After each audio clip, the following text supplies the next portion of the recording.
বেশি পরিমাণেই লাগবে। 800 গ্রাম চিকেনের জন্য 500 গ্রাম পেঁয়াজ তো লাগবেই। এবার দিলাম 3 চামচ রসুন বাটা আর 3 চামচ আদা বাটা। এবার কিছু বেসিক শুকনো মশলা দেব। জিরে গুঁড়ো দিলাম 1 চামচ আর ধনে গুঁড়ো দিলাম 1 চামচ। 2 চামচ দিলাম হলুদ গুঁড়ো, দিয়ে দিলাম 2 চামচ লঙ্কা গুঁড়ো। মিডিয়াম সাইজের টমেটো একটা টুকরো করে দিয়ে দিলাম।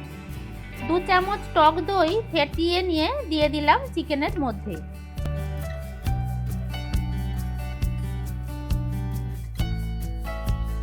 হাঁড়িতে যে তেলটা গরম করেছিলাম, এখন সেই তেলটা ঠান্ডা হয়ে গেছে। এই তেলটা ঢেলে দিলাম।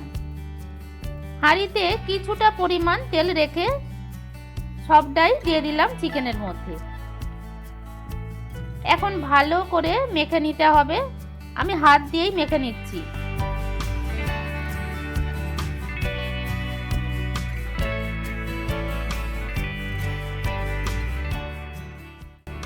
এখন স্বাদ মতো লবণ দিলাম আর 2-4 দানা চিনি দিয়ে দিলাম। সবকিছু কিন্তু ভালোভাবে মেখে নিতে হবে। চিকেনটা কিন্তু কষানো হবে না, তাই এই মাখাটা খুব ভালো করে মেখে নিতে হবে। হাত দিয়ে ভালো করে প্রায় 5-7 মিনিট ধরে মেখে নিতে হবে চিকেনটা। এরপর চাপা দিয়ে 10 থেকে 15 মিনিট রেস্টে রেখে দিলাম। এখন এই চিকেনটা হাঁড়িতে দিয়ে দেব।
অবশ্যই গরম ভাতের সাথে এই হালকা পাতলা চিকেনের এই রেসিপিটা দুপুরে একদম জমে যাবে।